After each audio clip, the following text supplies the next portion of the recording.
I wanted to share something with you that recently came from a coaching session with a couple that I've been working with. And with their permission, I wanted to share something. And it's taken me a couple weeks. If you notice, I haven't posted a video in a bit because I wanted to do some really good research and go back to some of the things that I've studied, go back to my book, Stronger on the Inside. And I wanted to explore as well my social media. And let me explain why. Today, I want to share with you two things that are very dangerous to our overall emotional health, not only as individuals, but just as a society and as a world as a whole. So it's kind of heavy duty and it's kind of big. And I'm going to share that with you in a second. But going back to this couple, I really enjoyed working with them in a session. They called me up and said they wanted to have a coaching session after reading my book and trying to go over a couple of things, and they had some questions, and they were on a journey of self-discovery. And so it just led to a wonderful opportunity for them to reach out. And it was an eye-opening experience for all three of us because I started to listen. And when I start listening, I'm not talking. I'm letting them share. And that's the whole pause. That's the whole processing, right? And then the proceeding comes after. I said, this has been a great session and you've shared a lot. Let's get back together in about 3 days. And then I'll have some coaching. I'll have some response, not reaction, response. And so we finished that up a few days ago. And what I shared with them was deeply impactful because they've been reaching out to me regularly ever since, talking about some of the things that they learned and that they've been feeling. And it just really opened up some stuff. And what's interesting is it doesn't heal or solve emotional conflict. And I want you guys to understand that that's not what it's all about. It's about inviting us to be more attentive and intentional to how we feel. And so with that long opening, I apologize, let's jump into a couple things that are really important. I'm going to be reading off my computer right here because that's where I have all my research and material. And I will also put on the screen for you something you can see. And this document that I'm focusing on and reading to you and sharing with you is going to be on the link below. And so you can download it as a PDF and check it out. Okay? All right, so let's jump in. So I want us to first understand and recognize, and you'll see it on the screen now, the breakthrough, right, of the bubble that we live in as a world and as a society. And you see it. Earlier I mentioned studying and looking at social media. What I notice with a lot of topics that are very polarizing, and I'm going to jump into politics for a moment, not talking about my preference or opinions, but just politically driven posts that I think are so polarizing. Like I mentioned, you either have people over here that like this and the people over here that oppose that, and you see this constant back and forth. And what's interesting is this back and forth stems from two important things that I feel deeply impact negatively, and we're going to talk about it: our ability to find meaning and joy in good conversation.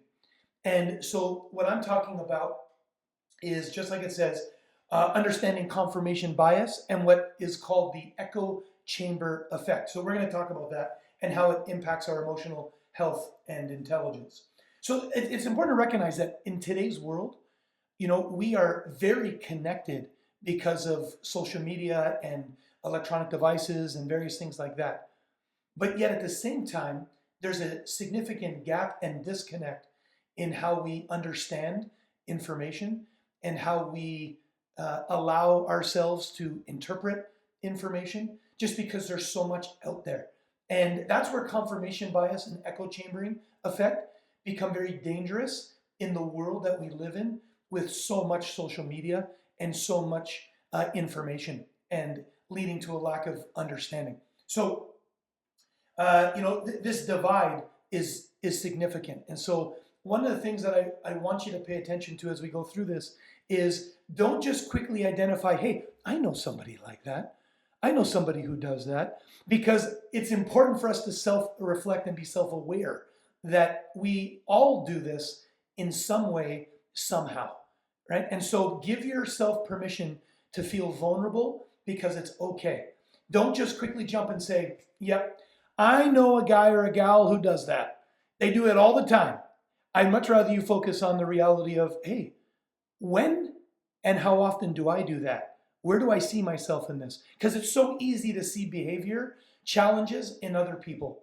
But the whole point of healthy emotions and good emotional intelligence is this concept of pausing, not so we can start thinking about what we're going to say next, but that we can feel why we are responding and feeling the way we do. Okay? So there we go. Let's set the stage.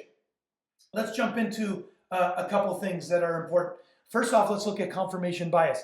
By definition, you see it beside me right now on the screen, right? Confirmation bias is the mind's tendency to seek information, okay, that agrees with what you already believe, right? So if you have a fundamental belief in something, confirmation bias is that you will tend to gravitate towards things that agree with that belief. And you might think, well, Mike, that makes sense because my beliefs are so important, and they are. I'm not talking about right or wrong here, and we're going to get into that a little bit later.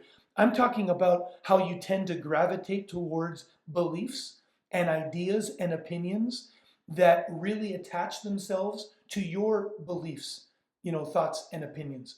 And that's where we have to be careful because that is, by very definition, confirmation bias. And what that means is that we ignore, right, or we dismiss, just like it says on the screen here, information that challenges our beliefs. It means that we become less tolerant and emotionally available to listen to what other people have to say because we are consumed by our own narrative and beliefs. And that is scary.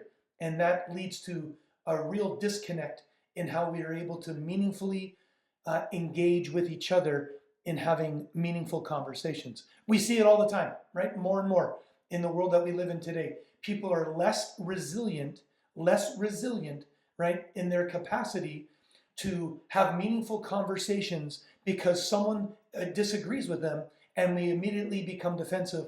There's conflict and we think that it's ugly, but yet disagreements are perfectly fine and normal. Yes, they're normal. So what we then need to do is start to pay attention to why we feel the way we do and how we can become more focused in engaging in more meaningful conversation. So stick around because not only am I going to expose this challenge, right, and this threat to meaningful emotional health and intelligence, but I will give you some strategies, okay? So an example that I like to give, and it's on the screen here.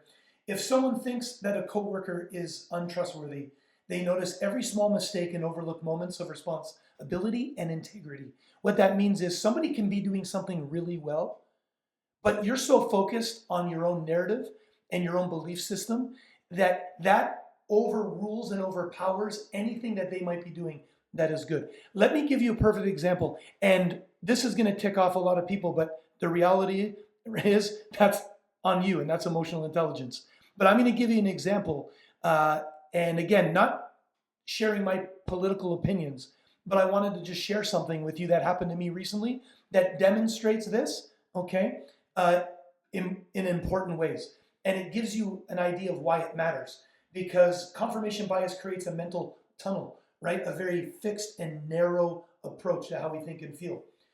We stop seeing the whole picture and we start reinforcing a very small glimpse of what is actually happening because that glimpse is our own belief and our own opinions, right? And so it really means that we're not discovering truth anymore. We're not curious about truth.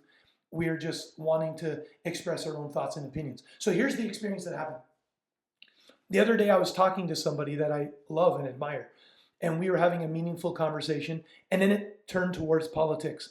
And they jumped on a political leader that they just felt was, scum of the earth. And the words that they used were quite shocking because I know that they've never met this person, that somehow they formed opinions based off of meaningful experience, but yet they are personally attacking the character of somebody. And as they were sharing this thought and opinion, I just simply said, well, here's something that I have found encouraging. Not that I was trying to disregard their feelings. I love what they were sharing. I just wanted to help emphasize that there are some great things also going on so we can get out of the realm and out of our own heads of confirmation bias, because I saw it happening.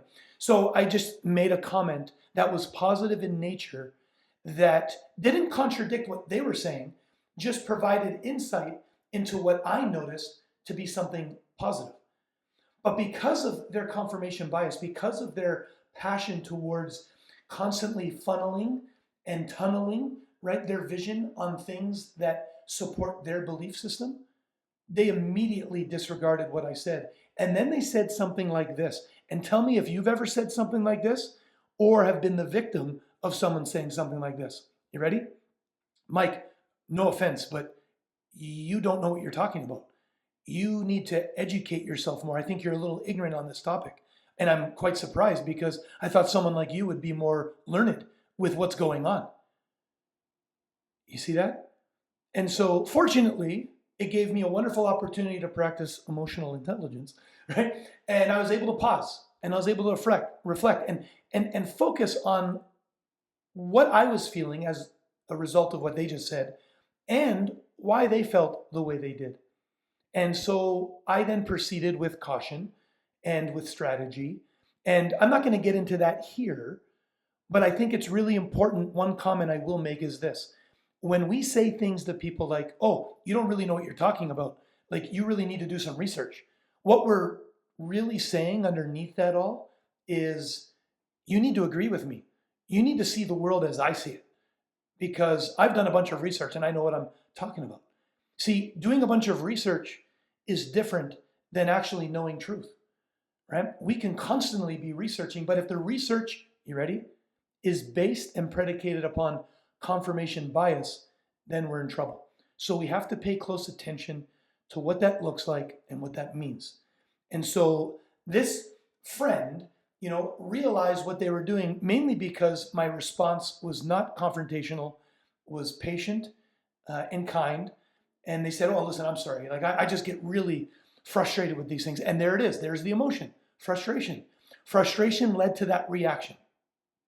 So we started talking about it. Well, tell me about why it's frustrating. Like, what are some of the things that you feel is really personal here that's causing frustration? So anyways, that's confirmation bias. And that's the way it leads and navigates in a lot of ways in conversations. You see it on social media, you see it in personal interactions. I know people who can't get together with family because it's going to get pretty heated, because these topics that are polarizing start to feed into the way we react and the way we treat ourselves and each other. That's the danger zone, and that's why we're talking about this. Okay, so let's talk about the echo chamber effect. So we see that on the board as well. So what is the echo chamber effect? An echo chamber forms when a person surrounds themselves with voices and information, right, and perspectives that reflect their own thinking. And it's an echo because it's like you are constantly hearing your own thoughts, because you surround yourself, you watch things that are always focusing and centered on your belief system. So confirmation bias is the way we think, right, about things and the way we perceive things that fit our narrative. The echo chamber is how we perpetuate that, okay? And so look at it that way. Let me give you an example. I, recently was talking to, again, another friend, different friend, right, that was, sharing something with me. And they share things with me often that are reflective of this. We might have a lot of friends that are like this, where they are sharing things that, fit a narrative and a truth that they feel passionately about. And that's okay as well, because I also have a lot of these friends that are very open and engage in meaningful conversation. But you might experience that. You might be that kind of person, right? That is so focused and zoned in on the way you feel about something that whenever something pops up that attaches itself to your belief system and the way you feel, you immediately share it without even really paying attention to it. Even the title might be something that you agree with and you're like, oh, I like this, click share, right? And then go from there. I feel victimized by this a lot in life because of my own personal beliefs, my own faith, and things that I've shared with people. It's really difficult to have meaningful conversations with people that are living within the realm of an echo chamber effect. because that means that they are very vulnerable to not being open to meaningful discussion. Because if we are constantly feeding ourselves with the same dialogue and the same opinions that reflect and echo our thoughts and narratives, then as soon as someone else comes along that is different, our capacity for tolerance, our capacity to listen to them openly and honestly and objectively is not there. And so that's where emotional health and intelligence comes into play through confirmation bias and echo chambering. So let's continue. So inside the echo chamber, right, like it says on the screen, only certain beliefs are repeated. Contradicting viewpoints are filtered out. Confidence increases in what we believe, but understanding decreases to learn about what someone else is feeling. Do you see the danger of that? We become very destructive in how we communicate because we close off viewpoints that contradict our own. Because we feel that as soon as someone disagrees with us or has a different opinion, because we've spent so much time living in the echo chamber, right, that they are against us. And there's this divide. You see it everywhere. You see it, it's polarizing all over social media. People post this all the time, and you never see them post anything positive about, the contradiction of what, they believe. And then as soon as someone else disagrees, it's back and forth battle all the time, rather than meaningful discussions of, hey, help me understand, right? And we're going to talk about strategies a little bit later. And so why this matters, why the echo chamber and understanding it and its effects matter. Because echo chambers feel emotionally safe for us, because that's where we spend all of our time. That's all of the knowledge that we know. And so we're very confident in what we know. And that's why we share it. And then anyone else that comes along that agrees with us, well, that just makes us feel safe. It makes us feel secure in our echo chamber, right? But they limit growth and adaptability, right? And the ability to hold multiple truths, right? And because here's the thing, echo chamber and confirmation bias, it really paints a picture of right and wrong. And the reality is this, especially with a lot of political opinions and other things that, we become so passionate about, there can be a truth where somebody that you might not agree with politically on this side actually did something good, but you don't see it because the truth and viewpoint that you create for yourself is within the echo chamber, and you're only hearing voices and listening to things that support your belief system. So as soon as someone else comes along, no, like I don't support that. And you're like almost disgusted. Or you say things like, hey, Mike, you're pretty ignorant. I'm surprised you're not more learned about these things, right? And what we're really saying is, hey, come into my echo chamber. I want you to hear the things that I love hearing and that make me feel comfortable and safe. Because what you're saying, no, I don't think so. Do you see that? And do you see how this is deeply impactful to how we have meaningful conversations in life? So do me a favor. Let's pause for a moment. Don't start thinking about people you know that do this. Start thinking about when you do this, because that's really important. Because I can sit there and I can name a lot of friends of mine that I love deeply and that I learn a lot from because of their opinions, who I would also categorize as, okay, I think that they are in this echo chamber, right? But at the same time, I know that I do that. I know that I'm so passionate about things that I draw myself to that and I focus on that. And so again, strategies coming soon, so keep listening. So how do these patterns impact emotional health? Let's look in the screen right now. How do these patterns impact our emotional health? Confirmation bias, echo chambering deeply influence emotional well-being in ways people rarely notice because we are so tunnel focused, right? So when people only hear one narrative, opposing ideas feel threatening rather than interesting, right?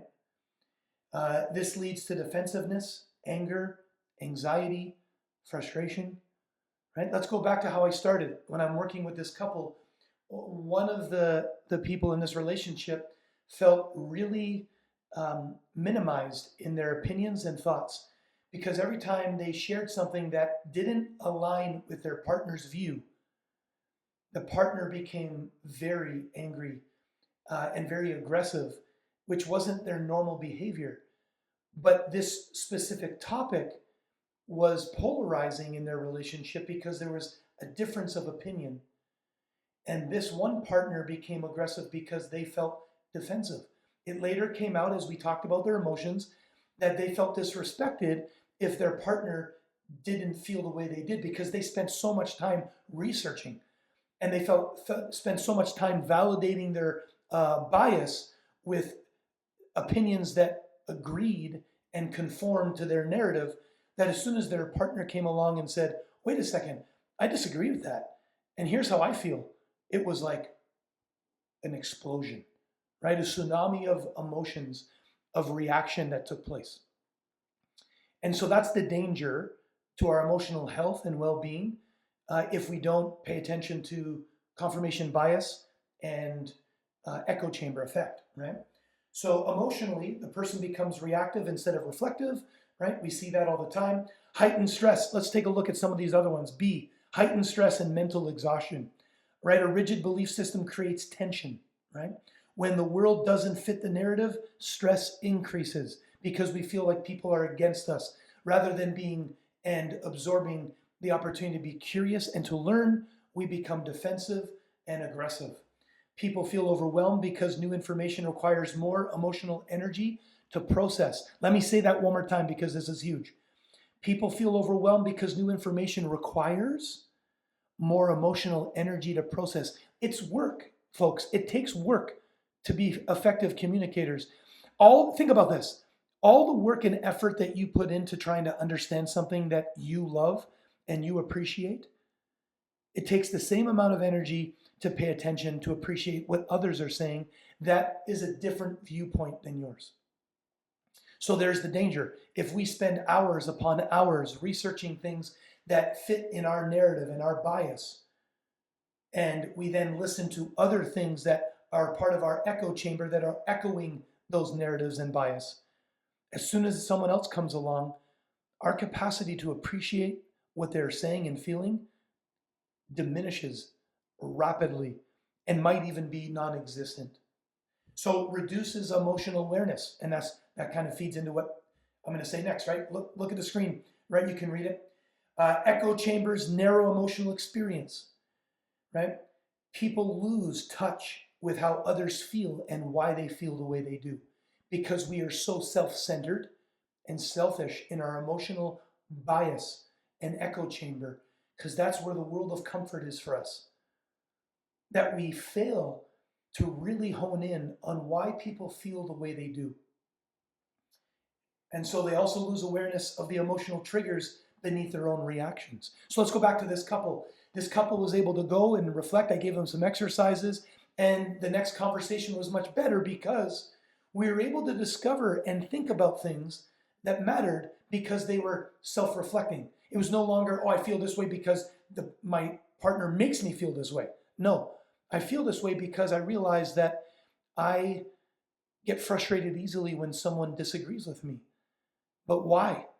Oh, it's because I feel disrespected, and I feel all of my effort to know things is in vain when the person I love the most disagrees with that. It makes me feel like all my time and effort didn't matter. But does it really matter if someone agrees with you? Or does it matter that you can learn from each other and pay close attention to why your viewpoints do matter, even if they're very different? And so that's the challenge, right? And the threat of reduced emotional awareness. And then, of course, since we're talking about it, let's look at emotional strain now, right? D, when someone is locked into one pattern, conversations become debates, listening decreases, compassion shrinks, and misunderstandings grow. When we get locked in to a pattern of thinking, it's hard to break that pattern. This is why the ladder of inference, right? And if you haven't watched that video yet, it's on this channel. Check out the ladder of inference. But that's why that ladder of inference is dangerous, because we jump up to that highest rung and formulate opinions. And our interpretations drive that. And it means that we become even more narrow, right? And very rigid in our thinking patterns, leaving no wiggle room at all for someone else to share how they think and feel. And here's my promise, even though we're going to get to these strategies in a second, here's my promise. If you learn to be more accepting and willing to listen to other people's viewpoints, you will love people more. You will respect them more. Even though you might disagree ultimately with where they're coming from, you will love and respect them more because you are expanding your capacity to be more empathetic and aware of how others feel. It is just a natural thing that happens, but it takes practice. It takes a lot of work. Let's go to E, stunted personal growth. Growth requires feedback, right? This is huge. Challenge and reflection. Growth requires feedback, challenge, and reflection. I feel that I am a much better husband today because of feedback yesterday, right? Or in days past, right? And between you and me, and my wife who watches this knows and agrees, I give her plenty of opportunity to give feedback because I struggle. I struggle to meet, a need or an understanding, so I need feedback. And when she gives me feedback, I have two choices. I can immediately react and say, well, listen, you're no picnic either, right? And there's that confirmation bias, that echo chamber tunnel, right? Or I can pause and I can reflect and I can listen. And by listening, I can then process what she's saying. And then I can start to realize she's not personally attacking me. She doesn't think I'm the worst husband in the world. She has something that she wants to say and it's important to her. So I need to pay attention. And then I can ask further questions. When have I done this? When have I made you feel this way? And hopefully she can share some thoughts. And quite honestly, be perfectly vulnerable. She has. And that's where growth happens, right? So let's read that one more time. Growth requires feedback, challenge, and reflection. So echo chambers often, right, produce none of these, right? Because we are so tunnel focused, right? Leaving emotional development stuck, right? In neutral, no growth, no opportunity, right? For us to grow. So feedback matters, okay? So let's jump to this. How do these patterns weaken emotional intelligence? Okay? So low self-awareness. This is a big one. When we are not aware of our own feelings, we become very judgmental, very defensive, and there's no curiosity as to what someone else is saying and how we are interpreting what they're saying and how it's making us feel.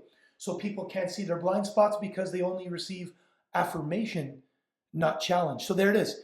When we are in the echo chamber and constantly filling our minds and our lives with the things that other people say that confirm our own personal narrative and bias, that's affirmation. And we love that. But when somebody comes along and says something that doesn't align with our beliefs, well, that's now challenge. And if we're not in the right headspace, that challenge becomes something that is threatening and something that we look at as a major problem in conflict.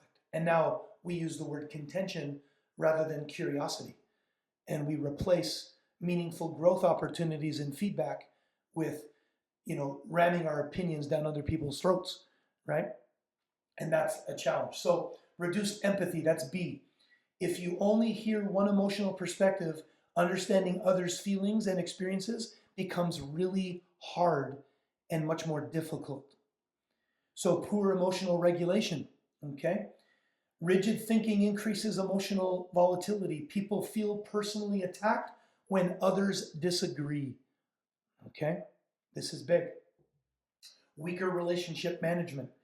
Teams or individuals and couples struggle and can't handle diverse perspectives or have difficulty communicating, right, across differences. Let's go back to this married couple, right, that came to me and were struggling because one of the partners in this relationship felt completely helpless in expressing their feelings because the other person wasn't listening, because they had a struggle with this weaker relationship management, because there was compromising and compromised emotions because the intelligence emotionally wasn't there.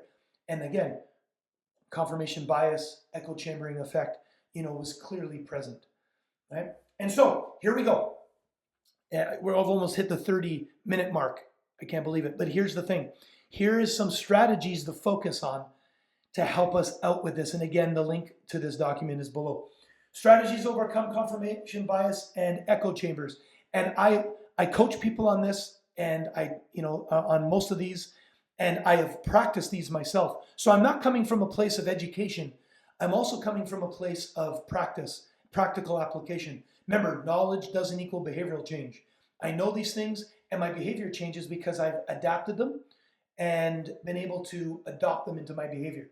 So breaking these patterns is possible. That's the good news. And transformative. And that's the way it should be. So here are some practical emotional strategies. Ready? So practice the pause, process, and proceed method. This is always number one in the foundation of just avoiding our reaction over a response. So pause, notice your emotional reaction first. So let's say you're on social media and you're reading something and someone says something and posts something that completely contradicts what you believe and what you have developed in your confirmation bias and echo chamber world, right? Instead of immediately responding, because man, it's so much easier to do that, right? To be these keyboard warriors, right, on social media and just, respond. Pause, right? Pause. Because when we notice what we're feeling, we can notice why we're reacting the way we do. And then we can process, we can explore, right, the belief or the emotion that has driven our reaction. And what story are we telling ourselves, right? And spend time in that processing realm. What assumptions am I making? Again, ladder of inference, right? Jumping up that ladder. And what else could be true? Is there anything that they're saying that is valid? And is it coming from a place that I might not be recognizing? See, now we're getting out of that chamber. We're slowly breaking free and crawling out of that echo chamber effect and into a better, more positive place for curiosity and exploration, right? And there it is, process, right? Explore the belief that's driving that reaction, right? All those kind of things, right? And that's why we process. So then proceed. Now we're going to respond with intention, right? Not emotion. And there it is. Respond with intention, not emotion. Now we can be more willing to listen to what people say and why they're saying it. So seek out diverse voices. This is a big one. And I would challenge everybody to do this if you're noticing patterns of confirmation bias and echo chamber effect, right? Seek out voices that are diverse and different than your own. That doesn't mean that you're sacrificing your integrity or you're giving up your viewpoint. It means that you're willing to love humanity for who they are. And you're willing to explore what they're saying so you can learn and grow and make a better connection, right? This is important. So challenge your information diet. That's the way I call it, what we feed ourselves, right? Read one new article a week from a different viewpoint. Follow thinkers outside your typical group, right? Discuss ideas with people who see the world differently than you do. Seek them out, right? Have meaningful conversation by just listening and hearing their viewpoint, their opinion. I have learned that when I do this, there's always significant stories and experiences that connect to most people of why they feel the way they do and why they have an opinion that they have. This helps me understand and recognize that people are filled with experiences that lead them and guide them and formulate why they choose to think and feel the way they do. And that means they're the exact same way I am. Even though I might disagree or they have a different viewpoint, we arrive at our viewpoints through the same emotional processing as everyone else, right? And so that's important for us to recognize. Okay, and then of course use the ladder of inference. Recognize what rung, right, you are on, and pay close attention to how you can go down the rungs rather than increase and go up those rungs, okay? And so asking curiosity questions are really important. I have a lot of friends that are really good at this actually, and it's very impressive. Asking curiosity questions because you are genuinely curious and you want to learn, right, is important. Don't just do it as a strategy because you're buying your time so you can then pounce and jump, right? By the way, good effective listening Never listen for the intent where because you want to be able to, while someone's talking, buy time to formulate and articulate your opinion better. Listen because you want to learn. Don't listen because you want to react, right? Listen to learn, listen to grow, listen to develop curiosity. Don't listen so you can eventually use, that information in your attack. Or while someone's talking, you're already thinking about what you're going to say next. That's not effective active listening. That still is defensiveness, right? And it's emotionally unhealthy. So instead of defending your position, try, how do you see this situation, right? And ask somebody a question like, tell me more. I want to learn more about what you're thinking, right? And you can even be honest and say, because I'm kind of over here, but I would love to understand why you're over here. Like, it's just, yeah, help me understand, right? And get there, right? And use good, positive, engaging language that demonstrates curiosity rather than a question that still is in the realm of criticism, right? So invite constructive challenge, right? Ask people you trust, what do you think I might be wrong about? Is there another way to look at this? This is important, right? So I just shared with you how I feel. What makes you feel like I'm way off? Like, share me thoughts. Again, allow the person to open up and be willing to listen, right?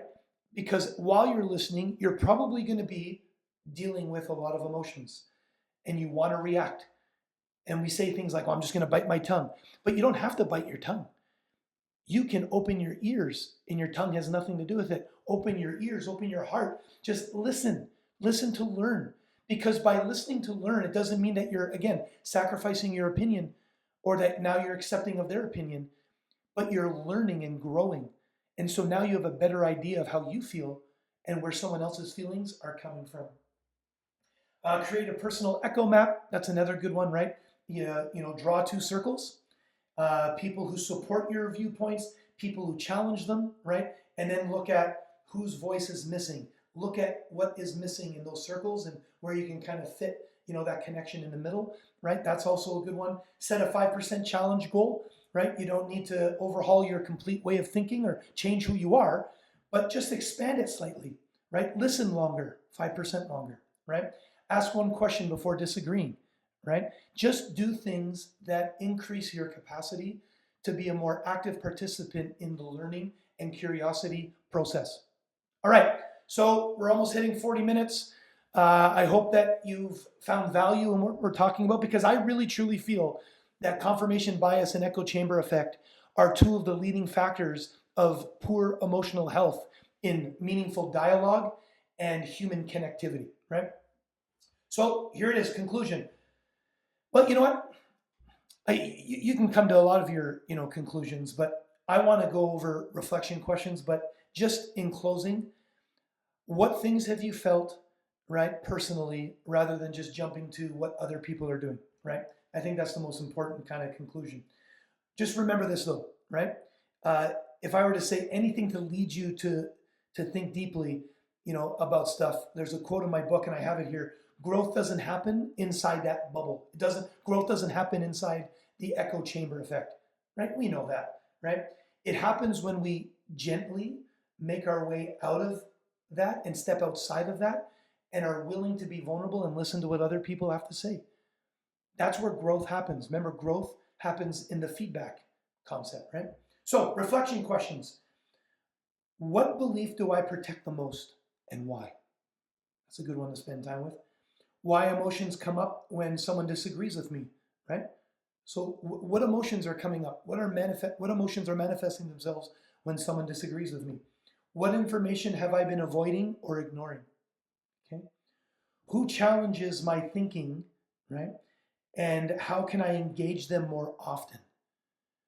Again, that's going back to some of those strategies of try to spend more time listening to people with diverse opinions that don't necessarily align with yours, right?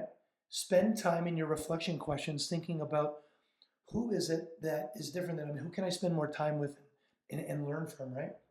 What is one viewpoint, right, that I could explore this week that differs from my own? Again, that's that challenge, that opportunity to spend more time with diverse opinions. And the last reflection question, What would my relationships look like if I embraced more curiosity and less certainty? Right? How would your relationships improve if you embraced more curiosity and less certainty? Don't you notice in life that people really focus and sound so certain and sound as if they're an expert?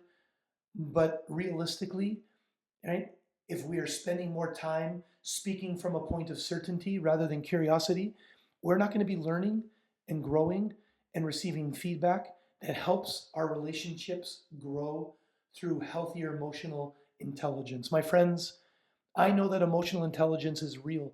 Practicing it is hard. Spending time with it matters. And when we do, we don't only just grow personally, but we grow socially. Thank you for your time. You got to get the book.